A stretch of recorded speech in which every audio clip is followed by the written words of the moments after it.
अस्सलाम वालेकुम ख़ातिन हज़रात, मैं हूँ इसरार अहमद कसाना। आज पाकिस्तान पे अटैक हुआ है और पाकिस्तान पे अटैक किसने किया है? हमारे हमसाया मुल्क ईरान ने किया है। और ये उस वक़्त किया है कि जब ईरान में इंडियन वज़ीर ख़ारजा जयशंकर वहाँ पे मौजूद थे। तो तेहरान में होने के बावजूद हम देख रहे हैं कि ये सारी सिलसिले जो हैं वो चल रहे हैं। फिर उन्होंने जो अटैक किया है, वो सिर्फ़ पाकिस्तान पे नहीं अटैक किया, एक ही दिन में उन्होंने इराक पे भी और सीरिया पे भी अटैक किया है। और पाकिस्तान ने उसका जो जवाब दिया उसकी तरफ भी मैं आता हूँ। लेकिन हमारे जो वज़ीर-ए-आज़म साहब हैं वो डेवोस में थे और उनकी मुलाकात जो है वो ईरानियन फ़ॉरेन मिनिस्टर से हुई है।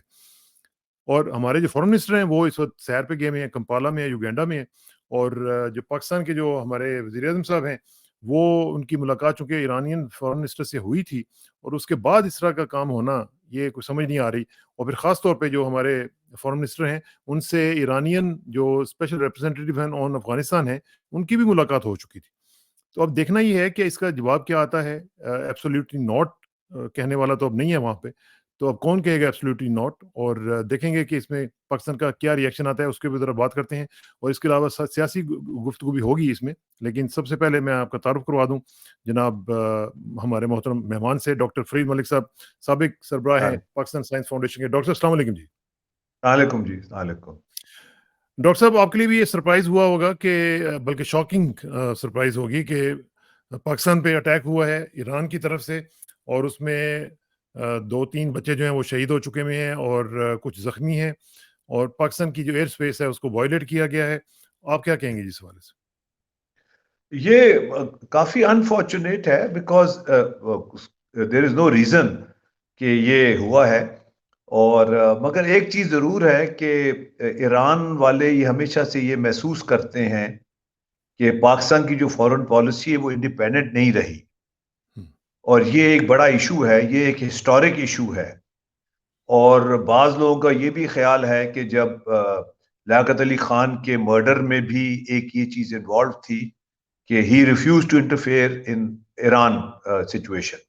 उस वक्त लियाकत अली खान को प्रेशराइज किया गया था कि जी आप डॉक्टर मुसद्दिक को समझाएं कि वो नेशनलाइज ना करे, ऑयल हमारे रिसोर्सेज को ना करे।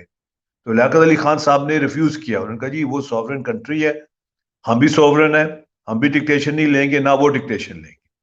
तो हुँ, ये मेरा ख्याल है कि और एक बात है कि अब ईरान भी डिक्टेशन लेता किसी से और इंडिया में जी, नहीं लेता डिक्टेशन किसी से। बट जी, अनफॉर्चुनेटली हम डिक्टेशन लेते हैं और लेते आए हैं और लेते जा रहे हैं। और ये डिक्टेशन लेने का जो सिलसिला 58 से शुरू हुआ है, ये खत्म नहीं हुआ है। ठीक? और ये जारी है और सारी है। और मुझे याद है मैंने एक दफा जुमा पढ़ रहा था तेहरान में। तो बड़ा मैसिव जुमा होता है, वहां सारा शहर इकट्ठा जी, होता है एक जगह इकट्ठे हो। यूनिवर्सिटी ग्राउंड में। बड़ा एक्सपीरियंस था वो। तो वो फिर नारे लगाते थे, मर्ग बार अमरीका और मर्ग बा इजराइल। तो मैंने भी नारा लगा दिया, मर्ग बा हिंद। मैंने भी नारा लगा दिया। तो सारे मेरी तरफ देखने लग पड़े। तो मैंने कहा यार, तो सिर्फ वो तो दुश्मन नहीं है, ये भी दुश्मन है मुसलमानों के। सी, हुँ, मगर समहाउ इंडिया की जो न्यूट्रलिटी है और जो वो इंडिपेंडेंट फॉरेन पॉलिसी है, वो ईरान में अप्रिशिएट की जाती है। हुँ, और पाकिस्तान की जो जो जो कनेक्टेड डिक्टेशन लेने वाली फॉरेन पॉलिसी है, वो वहां उसको ज़ाहिर पसंद हो। नहीं की जाती। इसमें इसमें सी, डॉक्टर साहब आपने एक रीज़न की बात कही कि रीज़न उसमें क्या है? एक तो रीज़न देखें, रिसेंटली ये हुआ है कि तकरीबन 1 माह पहले ईरान के एक पुलिस स्टेशन के ऊपर कुछ लोगों ने हमला किया और 11 के करीब लोग जो थे वो उनकी डेथ हो गई थी। और वो बार-बार पाकिस्तान को कह रहे थे कि आप इनके बारे में कुछ करें। और पाकिस्तान भी जी, कह रहा था कि ठीक है हम भी करते हैं, उनके भी मसाइल हैं, हमारे भी मसाइल हैं, दोनों तरफ हैं। लेकिन वो मेरा ख़्याल है कि ये जो अजीब-सी सूरत-ए-हाल क्रिएट हुई है कि एक तरफ पाकिस्तान के वज़ीर ख़ारिजा से भी उनके रिप्रेजेंटेटिव की मुलाकात हुई है पहले, फिर पाकिस्तान के जो वज़ीर-ए-आज़म माशाल्लाह जो हर वक़्त दौरे पे रहते हैं, उनकी भी मुलाकात हुई है वज़ीर ख़ारिजा के उनके साथ। और फिर सबसे इम्पोर्टेंट जो बात है वो ये है कि इंडियन जो वज़ीर ख़ारिजा हैं वो जयशंकर, वो इस वक़्त मौजूद हैं तेहरान में और उनके होते हुए 2 दिन जी। के दौरे के दौरान ये अटैक हुआ है। ये मेरा ख्याल है कोई कोऑर्डिनेटेड नहीं होगा। वो बाज दफा पॉलिसी या प्लान कोई बना होगा उनका रिटेलिएट करने का। जो अभी रिसेंटली वहां भी ये जो अटैक हुआ है उनके हुँ, वो बरसी पे, जो उनके जनरल की बरसी पे, जी, जी। और वहां जनरल भी कोई डेथ्स हुई कुरबानी हैं। की। मेरे ख्याल में उसकी रिटेलिएशन पे उन्होंने ये किया है। मगर मैं अभी भी फील करता हूँ कि हमारा Pakistan, we have to put our house in order. See, हुँ, अगर हमारे हमसाए कोई शिकायत करते हैं और उस पे हमें एक्शन लेना चाहिए। पाकिस्तान में अनफॉर्चुनेटली अफगानिस्तान का एक्शन जो है, अफगानिस्तान हॉट हो गया, ईरान हॉट हो गया, इंडिया तो वैसे ही जी माशाल्लाह हमारा उनके साथ तो जी रहता ही जी है। तो जी, हमारी ये फॉरेन तो पॉलिसी तो हमारा बिल्कुल जो है खत्म ना, होगी।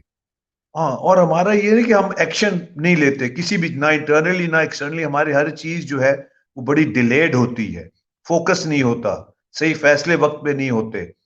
और जो कौमें और जो है ये वक्त पे फैसले बड़ा जरूरी है। सी हमारे कंफ्यूजन, अभी हमारा वो इलेक्शन सिंबल पर ही बहस हो रही है, सारा मुल्क इलेक्शन सिंबल पर ही लगा हुआ है इस वक्त। मतलब जो बड़े बड़े इश्यूज हैं, जो बड़े बड़े मरहल है तय करने वाले, वो उस पे फोकस नहीं है। सारा सुप्रीम कोर्ट भी, हाई कोर्ट भी, सारे इसी पे लगे हुए जी, सिंबल होना चाहिए, नहीं होना चाहिए ये। तो हमारे मेरा मतलब और हम ये लोग बहुत। मैं आपको जरा दिखाता हूँ डॉक्टर साहब, इसका हमारा जो फॉरेन ऑफिस है उसने ये प्रेस जी रिलीज जारी की है, बड़ी टिमिड जी किस्म की, और बड़ी जी कि हम कंडेम करते हैं और ये करते हैं वो करते हैं। और हम्म, अब मुझे बताएं कि ये पाकिस्तान की एयर स्पेस की सॉवरेंटी की वायलेशन हुई है। तो जी यही तो अमेरिकन मांगते थे पाकिस्तान से, और अमेरिकन मांगते थे पाकिस्तान के जी फॉर्मर प्राइम मिनिस्टर जी इमरान खान साहब से। उन्होंने ये कहा था कि एब्सोल्युटली नॉट, मैं नहीं दूंगा। जी तो जी अब ये तो उन्होंने करके दिखा दिया, और ईरानियन मिसाइल जो है, वो ड्रोन जो है वो गिरे हैं पाकिस्तान में आके, उन्होंने अटैक किया है। तो जी अब पाकिस्तान को जी। और हमारा जो मैकेनिज्म, डिफेंस मैकेनिज्म, वो भी केके नहीं हुआ। दोनों चीजें हैं। नहीं हुआ। एक तो हाँ हाँ, एक वही तो ना। हाँ, उनकी एबिलिटी टू पेनिट्रेट, सी, उनके जो surprise attack, and no retaliation from our side, see, ये भी बिल्कुल, एक कंसर्न की चीज है। ये देखो ना, सबसे बड़ा कंसर्न है। बिल्कुल। हाँ, ये भी बहुत बड़ा कंसर्न है। देखे ना, इसका मतलब है कि हम लोग वल्नरेबल है। सी, हम्म, ये this is what is happening. तो ये आई थिंक ये वक्त है कि we have to really put our house in order. और एज इन हैसुल कौम, हम एज ए नेशन हम ऑपरेट करें। हर अदारा अपना जो काम असाइंड है उस पर फोकस करे, वो काम करे। सियासतदान अपना काम करे, फौज अपना काम करे, अदलिया अपना काम करे। ये एक दूसरे के टर्फ पे आना, एक दूसरे को नीचे दिखाना, internal strife, hmm. This will get us nowhere. See, तो ये और ये आप हाउस इन, फोर्स ही कर रहे हैं कि कोई रिएक्शन पाकिस्तान की तरफ से प्रैक्टिकली आएगा इसका, या सिर्फ आई आई आई मुस्तमंद डोंट थिंक दोष है? सो। I don't think so. हम्म, और एक और आज बड़ी, अब भी आप खबर में सुबह सुन रहा था कि जो अमेरिकन एम्बेसडर है वो एयरफोर्स जी, के उन्होंने चीफ से एयर मिलने चीफ गए हुए। हाँ, एयर चीफ हाँ, से मिले हैं। क्यों? हम्म, वाई? हमारा हम्म। एम्बेसडर कभी मिला अमेरिकन एयरफोर्स के चीफ से? आई मीन, हाँ, ये क्या है? What is this? मुझे ये बड़ा अजीब लगा। Why is the American ambassador meeting the air force chief? उसका और क्या ये भी काम है हो सकता एयरफोर्स है, चीफ? ये भी डॉक्टर साहब, ये भी हो सकता है कि उनको बता दिया गया हो कि इस तरह के मिसाइल आएंगे और आपने कुछ नहीं बोलना। देखिए ना, हमारा हमारा हमारा जो है डिफेंस सिस्टम है, वो तो आज चुप करके बैठा हुआ है ना। वो तो उन्होंने जी, जो कोई रिएक्शन को बिल्कुल शो नहीं किया, और उन्होंने ये भी नहीं बताया कि जनाब हमने एक आधा मिसाइल जो था वो मार गिराया, या कुछ भी किया हो ना, कुछ तो परफॉर्मेंस दी बिल्कुल हो। बिल्कुल। तो ये बड़ा बड़ा अजीबो गरीब, दे ये कोई सिनेरियो जो है, ये this calls for lot of soul searching. I mean, अब हमें ये, we have to look inwards and do a lot of soul searching कि हम कहाँ जा रहे हैं, क्या कर रहे हैं। See, how good are defences are. और ये इंटरनल स्ट्राइफ खत्म होनी चाहिए। मतलब हमें एक नॉर्मल कंट्री की तरह ऑपरेट करना चाहिए। ये सारे ये क्रिएटिंग टू मेनी प्रॉब्लम्स। वो जो है ना, मुश्किलें इतनी पड़ी मुझ पे कि आसान हो गई। ये आसान हो मुश्किल गई। पे मुश्किल, मुश्किल पे मुश्किल, कॉम्प्लिकेशन पे कॉम्प्लिकेशन, ये it is a bad situation, ये। और इसको हमें अनकरीब ठीक, रिजॉल्व करना चाहिए। स्ट्राइफ जो है, करना चाहिए। ये this will not get us anywhere. ठीक। अच्छा, अब ज़रा आ जाते हैं जी पॉलिटिकल सिनेरियो पे, और वो आपने देख लिया कि बल्ले का निशान जो था वो जी माशाल्लाह मोहतरम काज़ी फ़ायद साहब ने जो है वो कारनामा अज़ीम अंजाम दिया है, और उन्होंने जी वापस ले लिया। और पाकिस्तान की जो सबसे बड़ी जमात है उसको प्रैक्टिकली उन्होंने डिसॉल्व जी कर दिया। और जी इसमें इमरान खान साहब की मुख्तलिफ सहाफ़ियों से मुलाकात हुई है, और उन्होंने मुख्तलिफ चीज़ें जो हैं वो उनके साथ डिस्कस भी की हैं। जी उन्होंने एक तो ये जी काज़ी फ़ायद साहब को ये कहा है कि सूरह माइदा की 8 नंबर जो आयत है उसको भी ज़रा पढ़ जी लें, कि उसमें अल्लाह ताला ने फरमाया कि जो आपका बुग़्ज़ है या हसद है या कीना है, वो किसी के साथ आपको इंसाफ़ करने से नहीं रोकना चाहिए। साथ ही जी साथ उन्होंने ये भी कहा है कि अंपायर ने नो बॉल की है और उसका उसका फ़ायदा नहीं होगा, उसका नुकसान होगा। फिर उन्होंने ये भी कहा कि पीपल्स पार्टी के साथ कोई अलायंस नहीं होगा।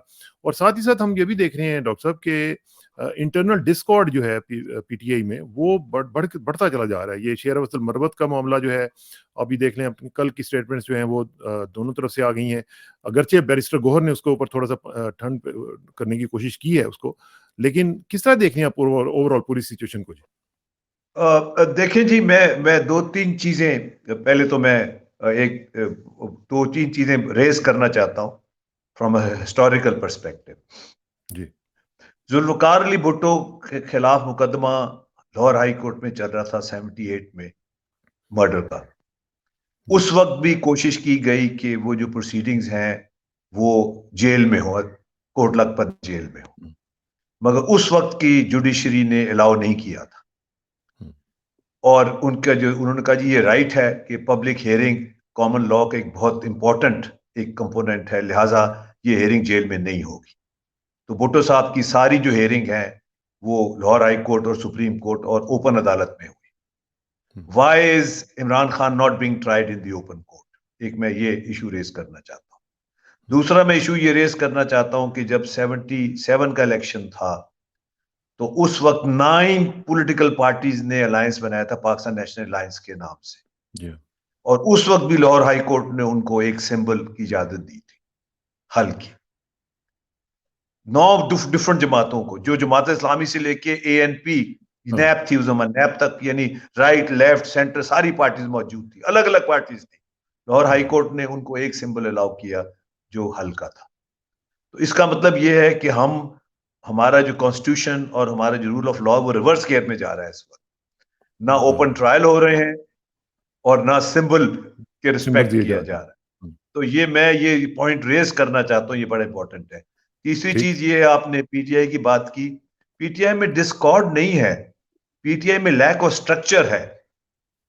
देखिए ना, जब मैं हैरान होता हूं at insensitivity of the courts, जब आपने सारी लीडरशिप को बंद कर दिया, वर्कर्स को बंद किया हुआ है, हजारों कैद तो बंद में है। ये तो पीटीआई का सरवाइव कर जाना और पीटीआई का यहां तक चलना, आगे जाना, वोटर की लिस्ट बनाना, इलेक्शन कराना, वो टिकट अलॉट करना, ये भी बहुत बड़ी बात है।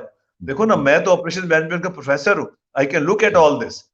आपने जब सारा कुछ तबाह कर दिया है, लोगों को जेलों में रखा हुआ है, उसके बावजूद ये रिजिलियंस है लीडरशिप की, इमरान खान की और पार्टी की, कि वो अभी भी ऑपरेट कर रहे हैं और अभी भी वो they are giving sleepless nights to the opponents, और अभी भी वो पुरुमीदों, rightly so, because of the massive support which PTI has. इस 93% पे चल रही है उनकी सपोर्ट, सी 93 और जो एक और जी 93 पे चली गई है जी। अच्छा, एक और चीज हाईलाइट करना चाहता हूं आपके प्रोग्राम की वसाकत से, कि जब 65 का इलेक्शन हुआ था तो हम स्टूडेंट्स थे। 65 के इलेक्शन में जो मॉडल था अयूब खान की जमात का, वो ये था कि जो SHO होता था वो अपने इलाके के BD मेंबर को डिलीवर करता था। SHO की ड्यूटी होती थी कि BD मेंबर को उसके घर से उठाता था, अयूब खान को वोट दिलाता था और फिर उसको अंडर हाउस अरेस्ट रखता था, उसके घर के बाहर बैठा रहता था जब तक रिजल्ट अनाउंस ना हो, कि वो कोई प्रेस कॉन्फ्रेंस ना करे। तो कराची के जो स्टूडेंट्स थे 65 के, उन्होंने सरप्राइज दी अयूब खान को। सरप्राइज ये थी, सबने फैसला किया कि जी हम सब फजर की नमाज पढ़ने मस्जिदों में आए, सारे स्टूडेंट्स जो थे, और फिर उसके बाद हम जो जितने पुलिस स्टेशन उनको सराउंड कर लेंगे, SHO को निकलने नहीं देंगे। सही, जब SHO सराउंड हो गए और पुलिस वो इनकैपेसिटेट हो गई, तो फातिमा जिन्ना कराची में जीत गई election, and that was the beginning of the end of Ayub Khan's empire. Ayub Khan उनकी जो थी ना कि अनटचेबल, कि कोई हाथ नहीं लगा सकता, वो वहां से एक स्टूडेंट्स ने उसको उसको जो है उसको लीड किया और न्यूट्रलाइज कर दिए उसको। अच्छा, अब क्योंकि मेरा भी यंग लोगों से ताल्लुक रहता है, हमारे जमाने में जो हुकूमतें हैं वो स्टूडेंट से बहुत डरती थी, खौफ रहती थी। हम घंटों में पूरा शहर बंद करा देते थे। तो जब कोई पॉलिसीज फॉर्मुलेट होती थी तो बकायदा बुलाया जाता था। मैं भी कई दफा मीटिंग्स में गया कि जी हम ये करने वाले हैं, ये आपका क्या रिएक्शन होगा, आपने क्या करना है। तो स्टूडेंट बॉडी जो थी वो एक फोर्स टू बी रेकन्ड विद थी। अनफॉर्चुनेटली आज के जो नौजवान हैं वो डिसइल्यूजन्ड हैं पाकिस्तान से। सी, वो उनकी वो इन्वॉल्वमेंट और उनकी वो लिंकेजेस नहीं है कि हमने इस मुल्क को आजाद कराना है, आगे लेके जाना है, जो हमारे वक्त में थी स्टूडेंट्स की और हमारी जनरेशन की थी। और ये हुई इस वजह से कि स्टूडेंट यूनियन बंद कर दी गई थी। स्टूडेंट यूनियंस होती थी ना उस वक्त, तो आजकल तो वैसे ही नहीं है। वो ट्रेनिंग कोई नहीं, उनकी पॉलिटिकल ट्रेनिंग कोई नहीं है। उनको मालूम नहीं है कि उनकी कितनी स्ट्रेंथ और पावर है कि टू स्टैंड अप, तो ये बड़ा, तो इसलिए इलेक्शन बहुत इंपॉर्टेंट है इस वक्त। जो इलेक्शन, जो बैलेट है और election day dynamics are very important, कि लोगों का 8 फरवरी को निकलना और वहां तक पहुंचना और अपना वोट कास्ट करना, इसमें भी रुकावटें क्रिएट की जाएंगी। मैं अभी वार्न कर रहा हूं एज ए पॉलिटिकल वर्कर कि ये भी, क्योंकि अभी भी खौफ जो है वो गया नहीं है, अभी भी जो है विक्ट्री स्टिल पॉसिबल और इंशाल्लाह होगी। बिकॉज सपोर्ट है, ओवरवेलमिंग सपोर्ट है। अगर लोग पहुंच गए बैलेट बॉक्स तक तो there can be a surprise and there will be a surprise, मगर उसके लिए तैयारी जरूरी है। सर मैंने कराची के तैयारी तो जरूरी है, लेकिन मसला ये है कि तैयारी के साथ साथ हमें ये भी देखना है कि जो हमारी सुप्रीम कोर्ट है वो क्या कर रही है। जिस तरीके से आपने कॉन्डक्ट देखा होगा सुप्रीम कोर्ट के चीफ जस्टिस और उनके साथ माशाल्लाह जो दूसरे दो साथी थे उनका, और जिस तरीके से उन्होंने वो ग्रिलिंग की है वहाँ पे लॉयर्स की, और जिस तरीके से उन्होंने एक पार्टी बन के ओपनली, और लोग देख रहे थे। ये शुक्र है कि ये लाइव टेलीकास्ट भी हो रहा था, ये बड़ा अच्छा इन्होंने किया कि अपने आप को एक्सपोज कर रहे हैं। तो इसको आप किस तरह देखते हैं कि अदलिया का ये काम है कि वो किसी को बोलने ही ना दे और दूसरी पार्टी के लिए रेड कारपेट बिछा दे? देखें जी, ये एक ब्रॉडर इशू है और मैं इसके बारे में कुछ दिन से सोच भी रहा था। ब्रॉडर इशू ये है कि 2 अदारे ऐसे हैं मुल्क के जो सेल्फ अकाउंटेबिलिटी करते हैं, फौज और अदलिया। फौज में कोर्ट मार्शल होता है और उस कोर्ट मार्शल का एक प्रोसीजर है, एक प्रोसेस है जिसमें कोई इंटरफेयर नहीं कर सकता। और उसमें पिछले इन्होंने कहा भी था कि जो 9 मई के बाद काफी लोगों के कोर्ट मार्शल भी हुए, उनको निकाला भी गया, सब कुछ हुआ और कोई उस पर केस नहीं हुआ, कोई मुकदमा नहीं हुआ, कोई अदालतों में कोई नहीं आया और वो खामोशी से फौज ने अपने आप को क्लीन अप ऑपरेशन ऑपरेट किया। जुडिशरी का जो अकाउंटेबिलिटी का मैकेनिज्म है सुप्रीम जुडिशियल काउंसिल है, और सारी लॉयर्स मूवमेंट जो किक हुई थी 2007 में मुशर्रफ साहब के जमाने में, वो इसलिए हुई थी कि मुशर्रफ साहब फारिग करना चाहते थे चीफ जस्टिस को उस वक्त के, without going to the supreme judicial council. उस वक्त के जो 2 चीफ जस्टिस थे, एक कराची हाई कोर्ट के और एक पेशावर हाई कोर्ट के, दे रिफ्यूज्ड। उन्होंने कहा जी सुप्रीम जुडिशियल काउंसिल रिमूव कर सकती है किसी भी जज को और कोई नहीं रिमूव कर सकता। अनफॉर्चुनेटली हमारे यहाँ सुप्रीम जुडिशियल काउंसिल जो है वो अपना रोल अदा नहीं कर रही। जब काजी फायद ईसा साहब के खिलाफ रेफरेंस वहां गया था तो उन्होंने जजेस, फेलो जजेस, ब्रदर जजेस के मुकदमे करके वो प्रोसेस रुकवा दिया। वाई? जब सुप्रीम एक प्रोसेस बना हुआ है अकाउंटेबिलिटी का, तो सुप्रीम जुडिशियल काउंसिल का, उसको क्यों नहीं फॉलो किया जाता? फिर दूसरे केस में जो अब जो मुनीब जस्टिस दूसरे साहब थे, वो नकवी साहब, उनके केस में भी सुप्रीम जुडिशियल काउंसिल ने अपना फॉलो नहीं किया। ये दिस इज वेरी इंपॉर्टेंट कि जो अकाउंटेबिलिटी मैकेनिज्म है जुडिशरी का, that must be followed for everyone. See, और वो फॉलो नहीं हो रहा, उससे कॉम्प्लिकेशंस हो रही हैं। जब सुप्रीम जुडिशियल काउंसिल जो फैसला करती है, जिस तरह फौज में वो खुद करते हैं अपनी अकाउंटेबिलिटी, सुप्रीम जुडिशियल काउंसिल को भी अकाउंटेबिलिटी मैकेनिज्म चलना चाहिए। इस वक्त अनफॉर्चुनेटली जुडिशरी की अकाउंटेबिलिटी नहीं हो रही, और हमने ये देखा है कि ये जुडिशियल अकाउंटेबिलिटी जो है, इसका काम इसकी वजह से ये जजेस का ये बिहेवियर है। See, this is very very important, ये होनी चाहिए जब उनका मैकेनिज्म है अकाउंटेबिलिटी का। और जो इमरान खान साहब ने ऊपर वाज़ेह तौर पर कहा है कि काजी साहब जो हैं वो लंदन प्लान का हिस्सा बन चुके हुए हैं, तो ये तो एक बहुत ही सीरियस किस्म का एलिगेशन है जो कि काजी साहब पे लगा है। और इसी तरह मैं देख रहा हूँ जो उनके साथी हुआ करते थे, जो उनको सपोर्ट किया करते थे और उनकी बड़ी मतलब उनकी बड़ी बैकिंग किया करते थे, वो सारे के सारे जर्नलिस्ट भी जो हैं और उनके जो दोस्त हैं वो भी सारे इस ये जो डिसीजन है उसको क्रिटिसाइज कर रहे हैं बड़ा शदीद तरीके से। अच्छा, दूसरा एक और भी जी, जुडिशरी में कॉमन लॉ में एक रिक्यूजल का प्रिंसिपल भी फॉलो किया जाता है। हाँ, वो तो होता ही नहीं है। जजेस रिक्लूजल, उनको रिक्लूज करें अपने आप को उस प्रोसीडिंग से। और मैं समझता हूं मैं इस वक्त समझता हूं कि chief justice of Pakistan and chief justice of Islamabad high court को पीटीआई रिलेटेड हर मुकदमे से रिक्यूजल करना चाहिए। वो जस्टिस गुलजार साहब ने तो उन पर पाबंदी लगाई थी ना, लेकिन वो मानते नहीं है जी। तो ये रिक्यूजल जो है ये उनको खुद करना चाहिए। सी, अगर फेयर प्ले और जो वो जस्टिस पे है, तो ये chief justice of Islamabad high court and chief justice of Pakistan, ये दोनों पीटीआई का कोई मुकदमा ना सुने, रिक्यूजल होना चाहिए। दूसरी लेकिन चीज, ये तीसरी चीज ये है जो पॉइंट उन्होंने रेस किया था मगर उसको उन्होंने कंटेस्ट नहीं किया, कि दुनिया की कहीं भी कोई अदारा अपनी अदालत में नहीं जाता। Supreme, how is election commission of Pakistan a party? See, इनको इस पे भी स्टैंड लेना चाहिए था। सी, और द पॉइंट इज कि ये why did election commission of Pakistan go to the appeal into the supreme court? अच्छा, नंबर एक। नंबर दो बात ये है, जब हाई कोर्ट ने उनको फैसला किया है, उन्होंने इंप्लीमेंट क्यों नहीं किया? कंटेम्प्ट ऑफ कोर्ट भी थी वो। सी, उनको इंप्लीमेंट करना चाहिए था। सी, अगर उनको करना रिलीफ चाहिए था, मिलती बिल्कुल सुप्रीम करना। कोर्ट, दे डिड नॉट हाँ, फिर इंप्लीमेंट देख इट। लेते। देखो हाँ, देखो हाँ। ना, वो भी नहीं किया। तो मेरा मतलब है कि election commission of Pakistan is बिल्कुल आउट ऑफ कंट्रोल। ये एक विंग है एक पॉलिटिकल पार्टी का। ये हर सूरत में पीटीआई को कंटेन करना चाहता है, इलेक्शन कमीशन ऑफ पाकिस्तान, और ये बहुत बड़ा डिजास्टर है।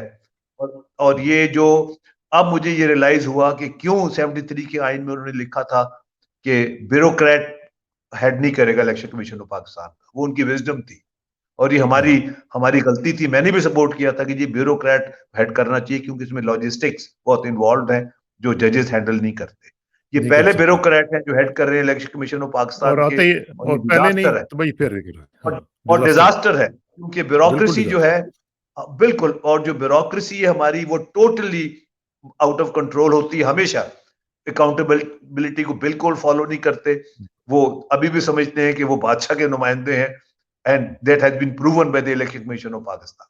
सी, ठीक बात है। और ये अच्छा, अगेन आई थिंक, एक चीज आखिर में थोड़ा सा मुझे बताएं कि एक आपने इंटरव्यू सुना होगा, उसकी बड़ी बाज़गश्त सुनी होगी कि एक इंटरव्यू हुआ है, एक एंकर साहब गए हैं वहाँ पे पिंडी में, और उनकी मुलाकात बकौल उनके एक ऐसे हाई ऑफिशियल से हुई है जिसको वो कह रहे हैं कि वो इदारा था, और इदारे ने उन्होंने कहा जी कि मुझे बताया है कि इमरान खान का कोई फ्यूचर नहीं है और Imran Khan is done and dusted, अब आप उसको भूल जाएं और आगे बढ़ें।